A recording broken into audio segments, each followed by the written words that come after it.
Salve pessoal, tudo bem? Está no ar o episódio 185 do podcast da Página 5. Aqui Rodrigo Casarim. Página 5 é também a coluna de livros que edito no portal UOL. Estou no Instagram como Página.5, no Blue Sky como Rodrigo Casarim e no Telegram, só procurar pelo grupo Página 5. Também assina a newsletter da Página 5. Basta se cadastrar no página5.substack.com. Link na descrição do episódio. Quem quiser contribuir com uma grana para fortalecer o trabalho, pode assinar a versão paga da News. Além de dicas exclusivas, os assinantes podem participar de encontros virtuais e do clube de leitura da Página 5. As nossas próximas leituras serão Diorama, de Carol Ben-Simon, tema do encontro agora de setembro, Cidadã de Segunda Classe, de Buche Mecheta, livro do Papo de novembro, e, para fechar o ano, O Castelo, de Franz Kafka, em dezembro. Mrs. Dalloway disse que ela mesma iria comprar as flores. Temos aqui um dos começos mais célebres da literatura na tradução de Cláudio Alves Marcondes. Clarissa Dalloway compraria flores em algum canto daquela Londres de um século atrás para a festa daquela noite. É esse dia na vida da personagem que está em Mrs. Dalloway, um dos principais romances da língua inglesa e o mais famoso de Virginia Woolf. Autora também de obras como Orlando, Ao Farol e As Ondas, Virginia é uma das gigantes da literatura no século XX. Nome incontornável do modernismo, essa britânica que nasceu em 1882 e morreu em 1941 costuma ser lembrada pela forma como explora a consciência de seus personagens. Há quem se intimide diante dos romances de Virginia, mas não tenhamos medo. A ideia do papo com Mel Ferraz é mostrar caminhos para se entender com a obra da autora. Mel é formada em estudos literários pela Unicamp e mestre em estudos da literatura pela Universidade Federal Fluminense, onde fez pesquisas sobre o fluxo da consciência na obra de Virginia Woolf. Desde 2010 que a Mel toca o Literaturice, canal de incentivo à leitura e à literatura que está no YouTube e em outras redes sociais. As marcas da escrita de Woolf, a mulher por trás da artista e outras vertentes de sua obra, como a Virgínia ensaísta, que adoro, também foram assuntos da nossa conversa. Mel Ferraz, muito obrigado pela presença aqui no podcast da Página 5. Mel, estamos aqui para bater um papo sobre Virginia Woolf, uma escritora da qual você gosta um pouco e uma obra na qual você tem estado metida há algum tempo, né? Queria que você começasse falando um pouco como começa a sua relação com a Virginia Woolf. Você acabou de fazer um mestrado na obra dela e eu sempre deduzo que alguém que vai fazer um mestrado em literatura geralmente vai porque já tem um apreço inicial por essa obra. Então, se você pudesse falar primeiro se é isso mesmo e depois como que estabelece essa relação com a Virginia.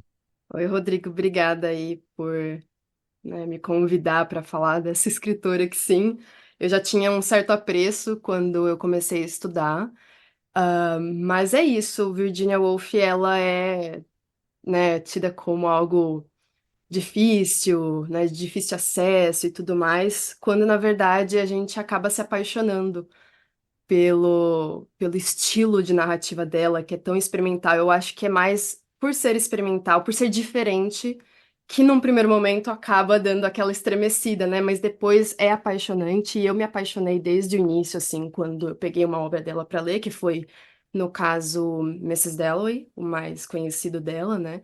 Eu tenho a felicidade de dizer, na verdade, no caso de Virginia Woolf, que depois se transformou no meu objeto de pesquisa, né, a obra dela, eu tenho a felicidade de dizer que ela apareceu para mim, na minha experiência, de leitura, num momento muito intrigante. Eu não sei se todos passam por isso, mas eu passei e foi muito marcante para mim, que foi aquele momento em que você deixa de lado um pouco o que te mandam ler para começar a querer, ler aqueles que não necessariamente são obrigatórios, são leituras obrigatórias. Então, eu comecei a ler Virginia Woolf num período em que eu estava passando dos livros infanto-juvenis, dos livros obrigatórios da escola, para aqueles que eu comecei a, sentir curiosidade. Então, ela foi um dos primeiros escritores que me me fizeram ter curiosidade por descobrir a obra, mas por mim mesma, assim. Então, a internet contribuiu muito para isso. Naquela época, eu já tinha o Literaturice, eu já me correspondia com outros leitores, Você está falando de quando, mais ou menos? mais ou menos em 2012. Eu acho que foi em 2012 que eu li Mrs. Dalloway, né? Já tem uns 12 anos por aí. Eu já tinha, então, literatura e eu já me correspondia com outros leitores pela internet. E aí que eu lembro até hoje, assim, de acompanhar um canal que é o Livre Café, da Fran, que, nossa, eu acho que até hoje ela mantém o canal, mas ela é tão apaixonada pela Virginia Woolf que eu acabei ficando muito curiosa. Mas como assim nessa escritora que mergulha na subjetividade dos seus personagens? É uma coisa muito diferente, até mesmo quando a gente fala, né? Quando vê o leitor falando de algo assim. Então eu fiquei muito, muito curiosa e acabei indo para a primeira obra dela, né, lida por mim, que foi Mrs. Dalloway.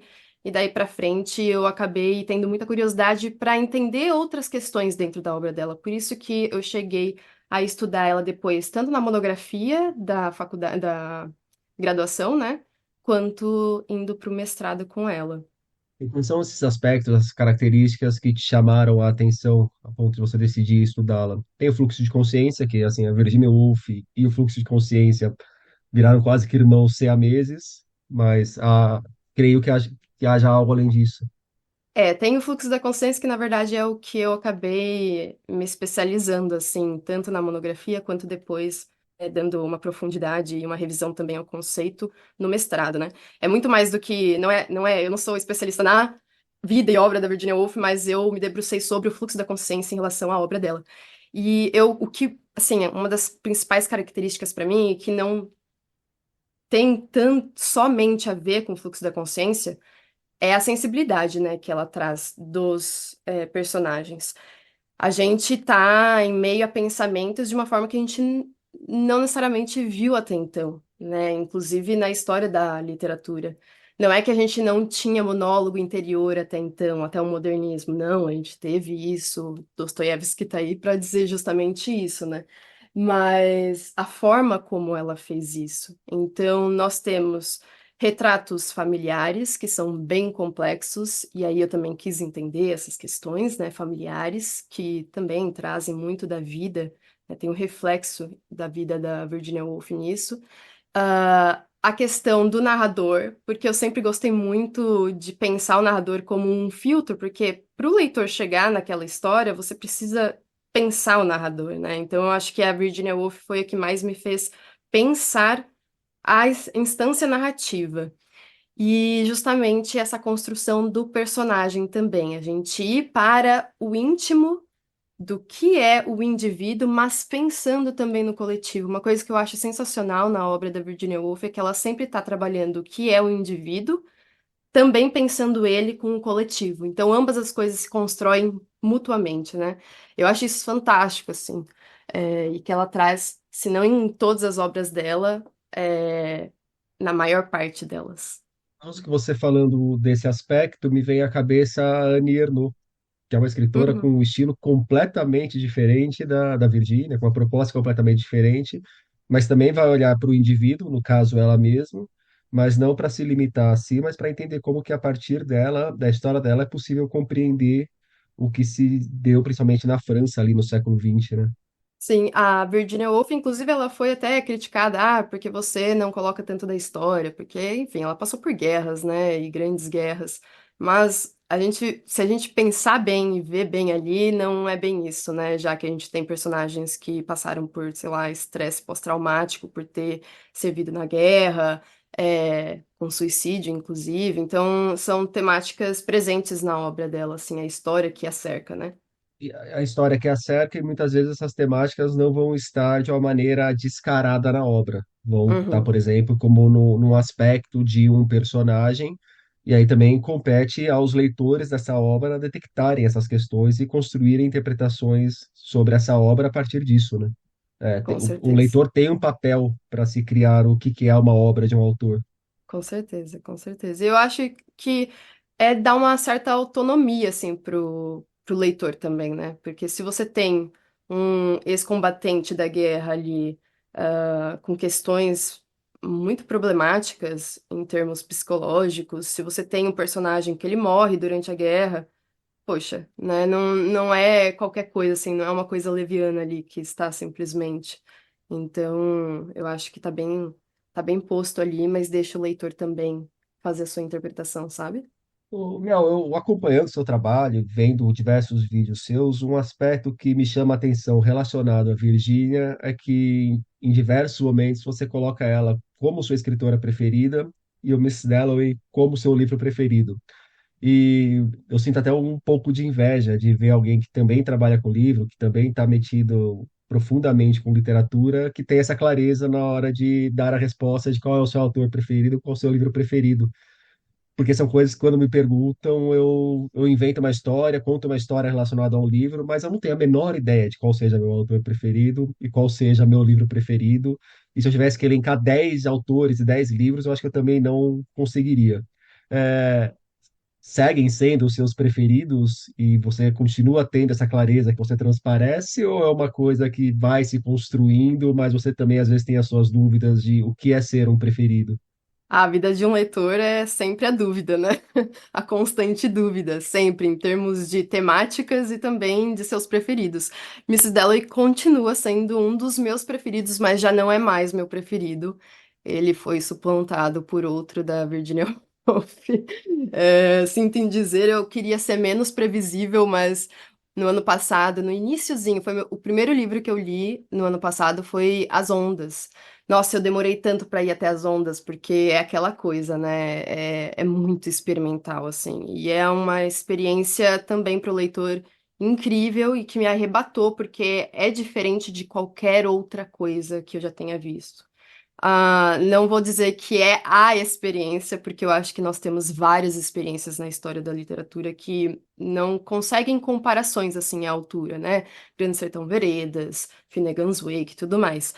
Mas As Ondas, da Virginia Woolf, hoje é o meu preferido. E assim, eu acho que em determinado momento eu pensei, chega dessa patifaria, vou ter que definir, vou colocar um ponto final, e se alguém falar, mas e tal livro, que também é um preferido meu, vou ficar internamente na corda bamba, mas eu vou ser firme, mais como, sei lá, para definir mesmo, porque eu sempre tenho. Porque eu acho, né? Eu me vejo assim como uma booktuber ou uma crítica na internet que fala muito sobre o não consenso na literatura. Eu sou formada na Unicamp, né? E eu acho que lá também eles formam muito essa ideia de não necessariamente a literatura ser algo muito engessado. Então você desconstrói mesmo as caixinhas que a gente aprende geralmente no ensino médio, né, no ensino básico. A gente precisa delas de alguma maneira para conseguir chegar em algum lugar, né? Mas a Unicamp ela tem essa tradição assim de colocar sempre em dúvida as coisas. Pelo menos eu enxergo assim a minha formação, sabe? Então eu enxergo a literatura sempre como um ponto e vírgula, nunca como um ponto final, né, no caso. E então eu meio que tive que contra isso, essa minha formação para definir, porque senão eu não ia chegar nunca a uma resposta, né? Porque eu sempre me pergunto, qual é o seu livro preferido? Estando na internet, né, há 14 anos. Qual é o seu livro preferido? Vai logo, As Ondas. E a falta de resposta é uma coisa que te incomoda, então. É, é. Assim, não é um incômodo se você for ver que bom que a gente tem tantos livros para chamar de nossos preferidos. Eu acho isso sensacional. Mas ao mesmo tempo eu gosto também de ter algumas respostas mais prontas, assim. Porque eu tenho um porquê, sabe? Nós temos os porquês. Então, às vezes eu fico meio em dúvida, mas vamos definir nesse momento, tal livro é o meu preferido. Daqui a um tempo, você pode me perguntar de novo.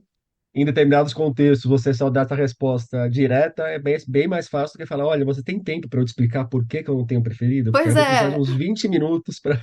senão a pauta vai ser essa, né? Se transforma nessa, e não numa explicação que também é legal de um livro que é um dos meus favoritos também.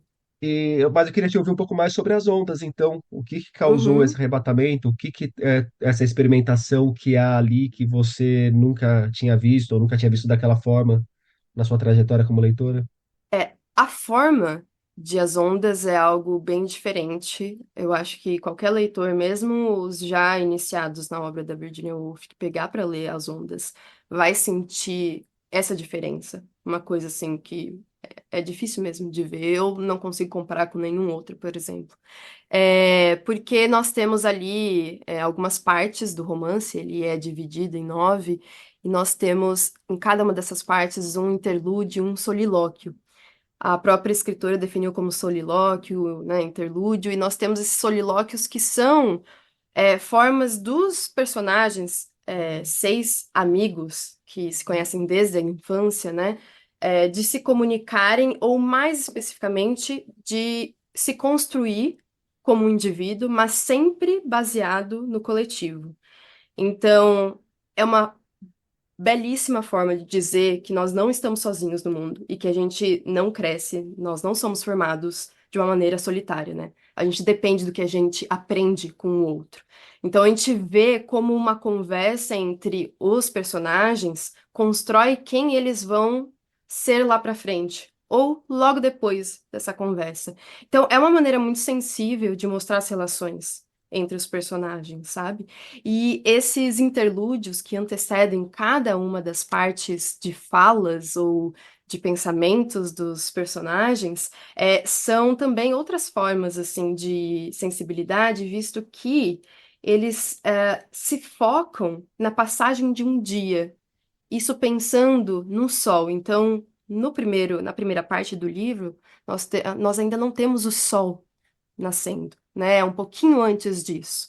E conforme o dia vai passando, nós temos as partes do Sol, né? No curso que ele faz, assim, no céu. E isso tem a ver numa comparação com a própria vida dos personagens, porque você tem o início lá na infância deles até o envelhecimento deles. É, eu me debati muito porque eu fui muito relutante em afirmar e enxergar que o livro não possui fluxo da consciência, como a gente compreende. Porque como a gente fala muito da Virginia Woolf, como você mesmo colocou, e a gente é uma coisa meio indissociável, né? A gente fala em Virginia Woolf, e geralmente a gente fala em fluxo da consciência. A gente acaba pensando que vai tá em todos os romances dela, né? Em todos os contos dela, quando isso na verdade não aconteceu, né? Os 2 primeiros, inclusive, dela, os 2 primeiros livros, A Viagem em Noite e Dia, eles são bastante tradicionais, se for parar para comparar com os seguintes. E aí que nesse daí, As Ondas, a gente já não tem o fluxo da consciência, como lá em Alfarol também, em Mrs. Dalloway, mas a gente tem uma coisa muito, muito, muito estranha, porque a própria Virginia Woolf, ela tinha essa vontade, né, de pensar o futuro do romance. Ela escreveu um ensaio, porque ela também era grande ensaísta, acho que é intitulado Poesia, Futuro, Poesia, Ficção e o Futuro, algo do tipo. Ela publicou lá em 1927, se não me engano. E ela fala sobre não necessariamente a gente conseguir determinar ou definir um romance que ela previa sendo feito para o futuro. E ela não tinha escrito ainda As Ondas, né? Ela só vai escrever As Ondas em 31. E é muito interessante esse texto porque a gente percebe como ela diz ali que ela imagina para o romance do futuro um pouco de poesia, um pouco de teatro, né, um pouco da prosa, claro, mas ele seria uma mescla de tanta coisa que seria difícil de definirmos. E esse livro dela, que depois de tanto tempo ela vai escrever, é muito difícil de definir. Eu tô aqui tentando, mas eu tenho certeza que outros tantos leitores vão defini-lo de outras tantas maneiras, porque é muito difícil de definir. É quase como se fosse um livro indefinível, assim. Mas é muito bonito de ler, é muito emocionante. E é uma característica dos grandes livros, né? Na hora que a gente entra em sites de editora, vai ver sinopse de livros, ou vai ver o argumento de venda de livros, muitas vezes parecem livros muito bem amarrados, muito bem definidos, que tudo está muito certinho ali. Mas os grandes livros sempre escapam à mão, sempre escapam às ideias. Muitas vezes que a gente lê um grande livro e na hora que a gente vai até escrever sobre ele, a gente fala, puta, eu estou conseguindo escrever, mas eu estou conseguindo escrever uma parte da minha experiência. Mas parece que tem algo dentro de mim ainda que eu não estou conseguindo colocar em palavras, não estou conseguindo passar para o papel. Você também sente isso eventualmente? Eu acho que não com todos, mas com grande parte deles, assim, é difícil. Parece que, eu acho que a grande dificuldade, na verdade, é que quando a gente tem um livro tão grandioso, pelo menos pra gente, tem tanta coisa pra falar deles que me dá medo de não conseguir falar de tudo que eu quero. Ou por esquecer, ou por não chegar lá, sabe? Umas coisas assim. Então, quando eu faço uma resenha de um livro que me fez pensar tanto, ou que é tão abrangente, eu fico pensando, poxa, eu queria que fosse mais, porque nada parece chegar, né, estar à altura daquilo, ou pelo menos do que o livro fez a gente pensar. Porque tirar do pensamento para o papel ou para um vídeo, enfim, ou para as telas de maneira geral, é bastante complexo, né? A gente sente muito mais do que necessariamente racionaliza. Sua resposta anterior, você falou de um aspecto da Virgínia que eu gosto bastante, e talvez seja, talvez não, com certeza é a parte da obra da Virgínia que eu tenho um pouco mais de familiaridade, que é a Virgínia ensaísta. A Virgínia foi uma grande leitora, não? Sim, muito. E Nossa, ela. registrou a grande leitora que ela foi. Exato, exato. Não só em ensaios, quanto nos seus diários também, porque ela foi uma grande ensaísta, mas ela escreveu muitos diários. Ela é bem conhecida por isso também.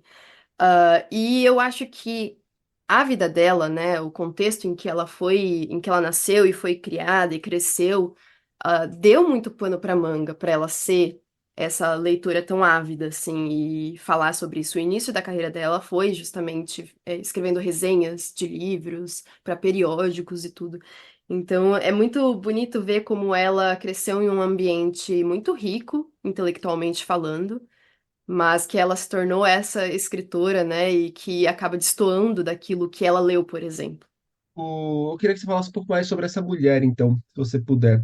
Que assim, hoje a gente tem a imagem da Virginia Woolf como, para muita gente, um ícone do feminismo. Muita gente vai lembrar dela por conta daquela questão de um teto todo seu, de que toda mulher tem Uhum. que ter grana para escrever e tem que ter o seu próprio lugar no mundo para poder produzir ficção em paz. E ela tem uma vida familiar muito conturbada também. Com o marido foi editora. Quem foi Virginia Woolf? A gente não consegue limitar aqui, é uma vida por si só, nada consegue emular uma vida, mas na sua visão, como que você enxerga a pessoa da Virginia Woolf? Eu vou evitar dizer, né? Ela foi uma ensaísta, poeta eu, escritora, né? Porque eu acho que essa descrição engessa muito, né? Eu acho que ela foi uma mulher muito sensível ao seu tempo e às pessoas que a cercaram, assim. E, acima de tudo, uma grande intelectual. Ela cresceu, né, na família de um homem que era muito intelectual e reconhecido por isso, seu pai. E ela teve grandes perdas desde o início de sua vida. Aos 13 anos, sua mãe morreu. Logo depois, ela perdeu sua irmã para febre. Seu irmão também morreu para febre em uma viagem à Grécia. Seu pai, logo depois também. Então, ela teve grandes perdas, nesse período da juventude. E isso acabou marcando bastante essa subjetividade dela, assim. Ela também foi muito conhecida por viver da sua produção. Então, ela estava em períodos de escrita que acabavam em grandes depressões, né? Muito conhecido esses ciclos de escrita dela, em que ela dava tudo de si num romance e depois acabava tendo, né, essas crises depressivas.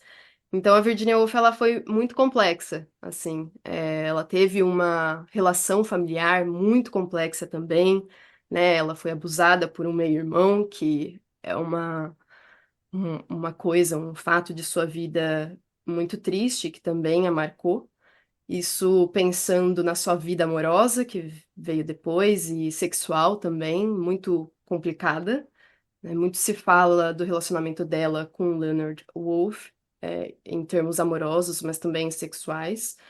E também do relacionamento dela com a Vita, que foi outra escritora, grande escritora, assim, a gente não conhece tanto ela aqui no Brasil, mas ela teve esse caso amoroso, né? E é muito interessante pensar isso, visto que muito da sua vida ia para suas obras, né? A gente pode identificar alguns traços. Não é uma obra autobiográfica, né? Mas a gente consegue identificar alguns traços. Então, muito da sua infância está em Alfarol, Muito da sua relação com a Vita está em Orlando, que toma essa figura, né, tão presente e importante na vida dela como base para a criação do personagem protagonista. Então, Virginia Woolf, ela foi uma grande escritora, mas acima de tudo, uma pessoa muito sensível, assim, à sua volta. E nessa sua caminhada com a Virginia Woolf e também uma imensidão de leitores que te acompanham, você já teve algumas vezes de criar ações para ler Virginia Woolf junto com outros leitores. É, como que você percebe a evolução desses leitores junto com a Virginia? Virginia é um nome que, eu falei lá no começo, muita gente ouve falar e tem certo temor sobre ela. Mrs. Dalloway não é um livro que está tudo dado, exige ali uma dedicação do leitor. Na hora que a gente vai para as ondas, pelo que você falou, fica claro que também não é um livro que você abre e sai lendo e já compreendendo tudo e achando que está tudo organizadinho, tudo mastigado para você. Mas é uma experiência que um leitor, na hora que topa encarar, vai ter as suas descobertas e vai ter seus encontros e vai ter seus deslumbramentos. Como que você percebe essa caminhada de outros leitores junto com a Virgínia nessas leituras conjuntas que vocês fizeram? Como que foi a sua experiência de notar como que os outros vão descobrindo a Virgínia? Eu recebo muito a pergunta por onde começar Virginia Woolf? Sempre, assim, há Nem muito responde tempo. agora porque tá um pouco mais pro final, tá? Essa daí Tá. essa é a que segura a audiência. Beleza. Então, eu vou pular para a parte das leituras conjuntas, propriamente ditas. Ah, eu comecei em leitura conjunta propondo Orlando, né? Porque é um livro, assim, estonteante, ao meu ver. Ele traz elementos exóticos, traz a questão, né, da transição de gênero, que é algo muito interessante de pensar para um livro do início do século passado. É, e a gente tem também outras questões, tipo a poesia, né? Tem o que é a poesia ali dentro, tem essas questões que, ao leitor, eu acho que são interessantes, né, de pensar. A gente adora ver um livro sendo citado no outro livro que a gente está lendo.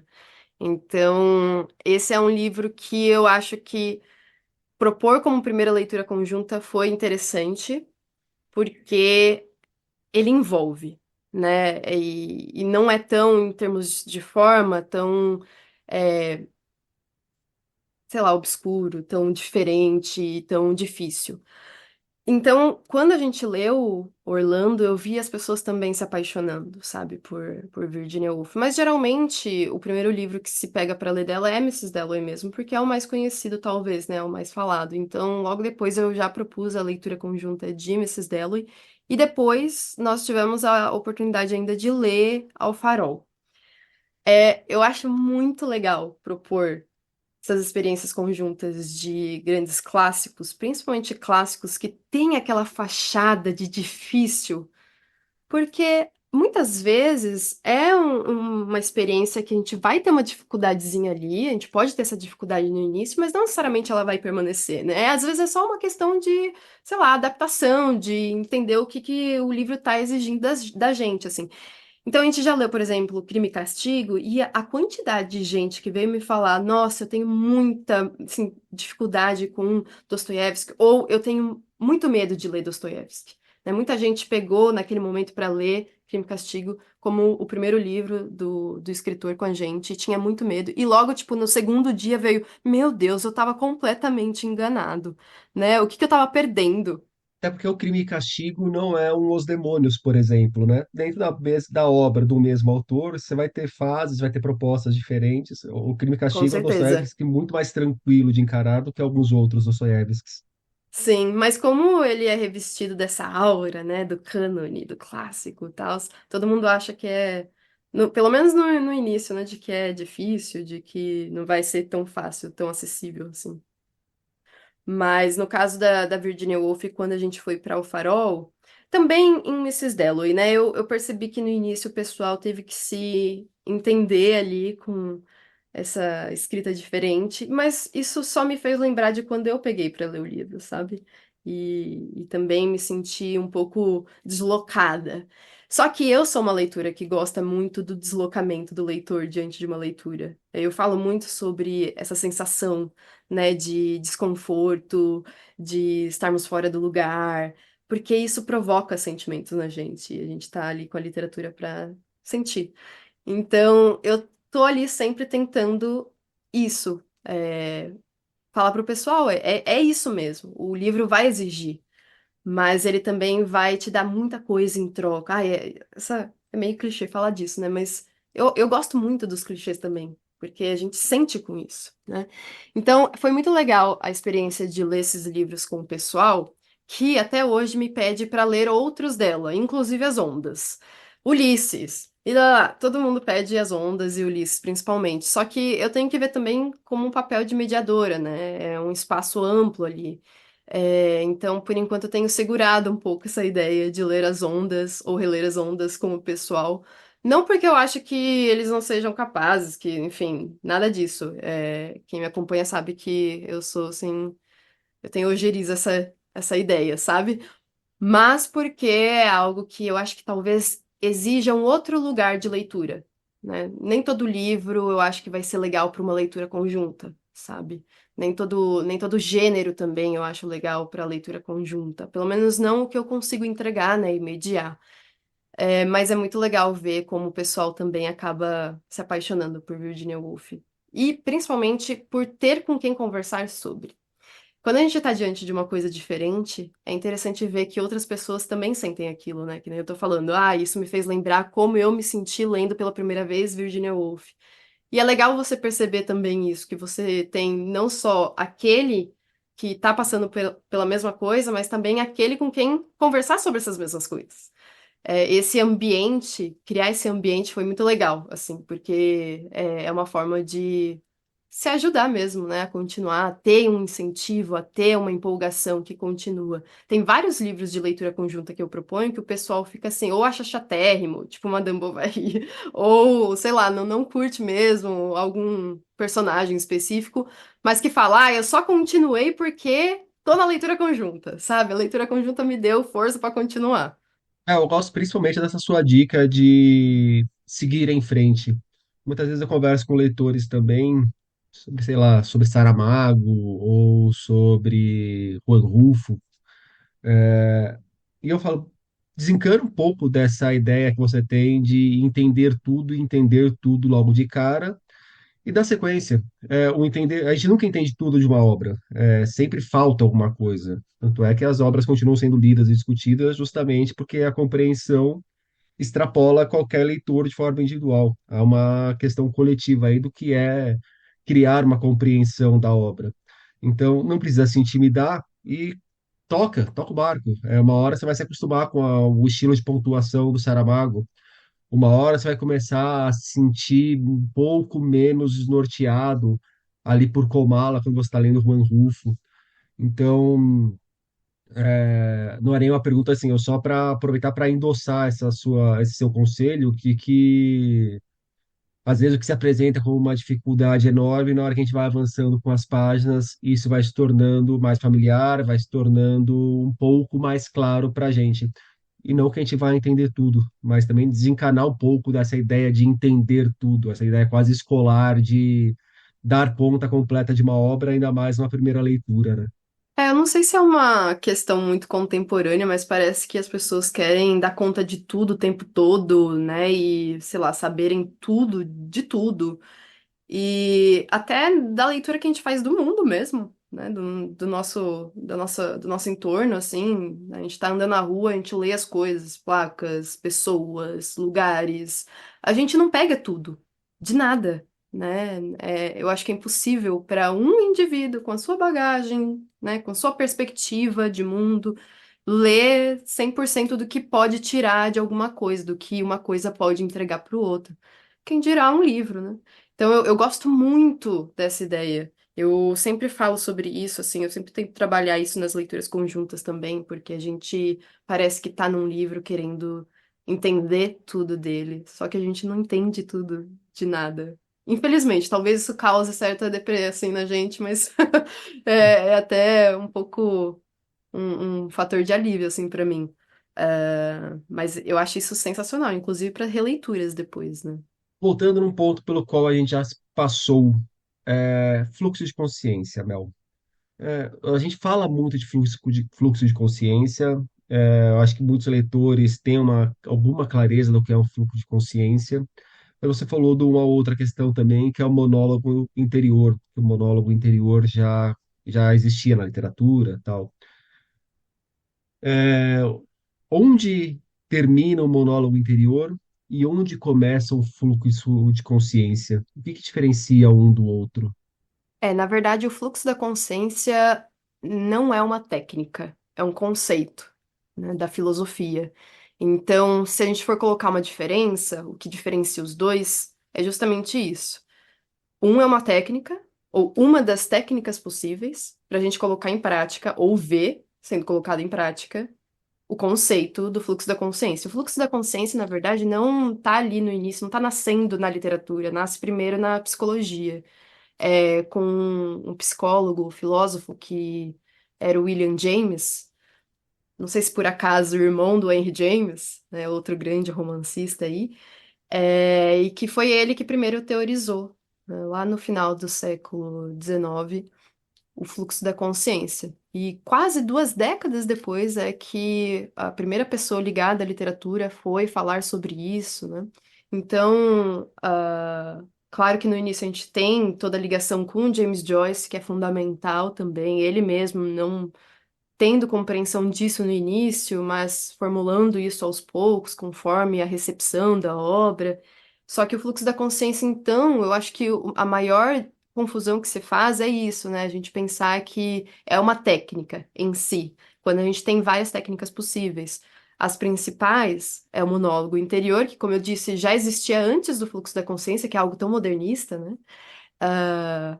O monólogo interior e o discurso indireto livre, que é a principal técnica da Virginia Woolf. Não que ela não tenha colocado monólogos nos seus livros, mas o que a gente mais vê nos livros dela é o monólogo, o discurso indireto livre.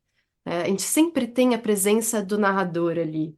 E isso é muito legal, porque no conceito do fluxo da consciência lá, do James, a gente tem que a concepção da consciência em si ela é um estado pré-fala. Então, o personagem não pode falar, né? Não pode ter uma narração. O que a gente vai ter é um pensamento.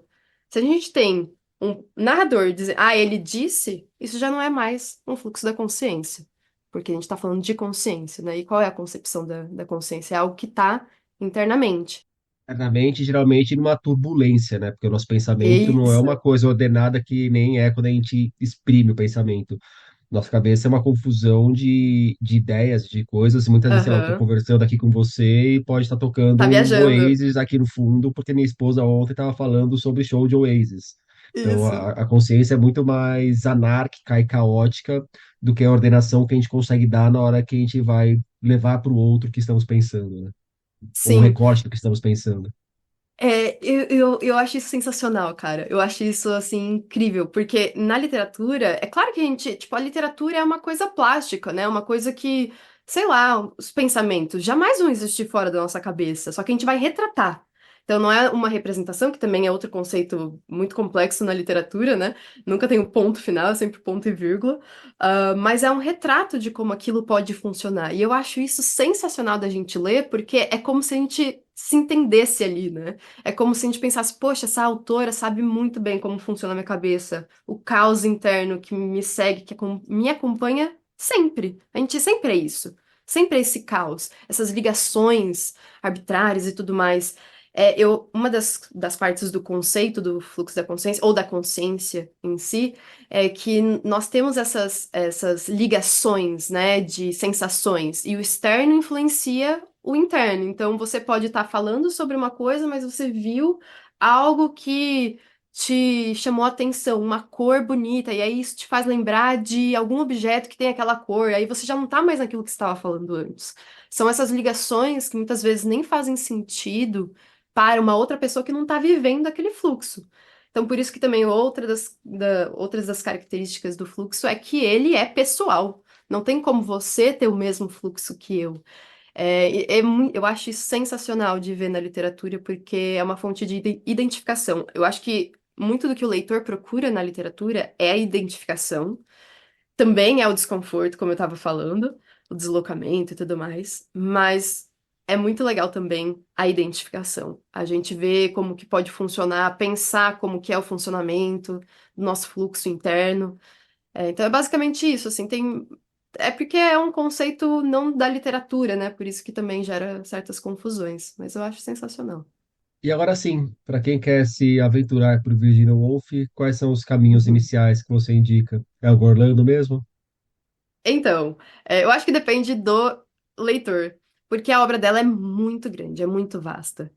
Então, se você for um leitor, não é o meu caso, por exemplo. É, só fazer um Sim. recorte, vamos falar da ficção mesmo. A gente está falando Ah, da tá. ficção da Virginia Woolf o tempo todo aqui, a gente flertou com Tá. ensaio, flertou com diário, mas para quem quer se entender com a ficção. Beleza, então seria Orlando mesmo. Ou os contos, se você é um leitor de contos, eu ia falar isso. Eu sou majoritariamente assim uma leitora de romances. Eu gosto de contos, mas não é todo tipo de conto, e tal. Eu gosto mais daquele que tem um efeito pá, sabe? Virginia Woolf não é tanto disso, né? Então, pra quem é leitor de contos, gosta bastante do gênero, eu recomendo os contos porque eles são também geniais à sua maneira. Mas pra quem quer ir pra um romance dela ela tem 9, né, que foram publicados. Eu recomendo o Orlando. Se a pessoa, também é sempre se, mas se a pessoa não tem essa familiaridade com uma escrita tão experimental, ou se não quer ter, sabe? Aí eu recomendo Orlando, porque tem temáticas que hoje não são maravilhosas de debatermos, né? Eu acho que tem coisas muito em voga hoje. Ah, e porque a escrita não é tão desafiadora assim. Mas se quer se aventurar mesmo, cair de cabeça, é Mrs. Dalloway, porque Mrs. Dalloway é um negócio assim arrebatador. E se alguém por acaso quiser conhecer os ensaios da Virginia Woolf, tem alguma edição que você recomenda? Porque é uma coisa impressionante. Eu acho que toda semana me chega aqui em casa alguma coletânea de Sim, ensaios da Virginia Woolf. são muitas coletâneas, né? É, eu tinha, antes, quando existia Kozak Naif, né? Uma coletânea que é. Ai, O Valor do Riso, que é muito legal. E em partes ela tá em uma publicação recente da editora 34, que é dos ensaios mesmo. Então esse é bem legal. O Profissões Modernas. Ai, eu sempre esqueço o título desse livro por completo. Deixa eu dar uma pesquisada aqui, Rodrigo. Isso. Profissões para Mulheres e Outros Artigos Feministas. Eu acho sensacional porque fala bastante sobre a profissão da mulher, sabe? A mulher em profissões. E são textos curtos, assim. Se você for, né, não estiver pensando em um teto todo seu, porque antes de qualquer coisa, acho que um teto todo seu é o grande ensaio dela, assim, a ser lido. Antes dessa coletânea, antes de qualquer outra, assim, que esteja saindo hoje em dia, porque eu acho que ali ela faz uma coisa muito legal, que é colocar a ficção dentro da não ficção. Então envolve o leitor, né? Mas se não, seria esse Profissões para Mulheres, que é bem bacana. Para a gente fechar o nosso papo, me indica um livro. Só não vai poder ser livro da Virginia Woolf, eu quero qualquer outro livro da vida. Ixi. Da vida, assim, preferido, ou pode ser um mais recente? Não, pode ser mais recente, pode ser até livro que você não leu e esteja pendente, completamente Olha, livre. Eu só tirei a Virginia Woolf porque a gente já falou bastante dela, né? eu vou ser um pouco puxar sardinha, mas é porque eu acabei de ler o livro, cara, tava na minha lista há muito tempo. E eu gostei tanto da atmosfera criada nele, que é a Letra Escarlate. Totalmente diferente do que geralmente eu recomendo, mas é porque é um livro que tá na minha cabeça ultimamente, assim, justamente por isso. Cara, Você já leu, Rodrigo? Não li, não li. Cara, eu achei fenomenal. Assim, é um livro que tem algumas questões que eu coloco como ressalvas. É muito repetitivo em vários aspectos, mas essa atmosfera que é bem lúgubre, que é assombrosa, mas não necessariamente da ordem do fantasmagórico, eu acho maravilhoso de como pode um escritor construir algo assim, do tipo que me diga outro livro que te fez sentir dessa forma. Eu não consigo, é um sentimento único.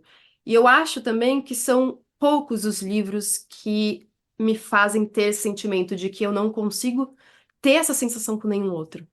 Então, eu vou recomendar isso porque tá na minha cabeça, assim, e eu não vejo muitas pessoas falando dele, por mais que seja um clássico, né? Bom, Na Ferraz, muito obrigado pelo papo. Obrigada, eu. Foi ótimo. A gente já tem, né, se falado há bastante tempo, já estamos combinando aí para falar de Virginia Woolf e é sempre ótimo falar dela. Por hoje é isso, pessoal. Indique o podcast para os amigos e inimigos. Um abraço, um beijo, um aperto de mão e até daqui 2 semanas.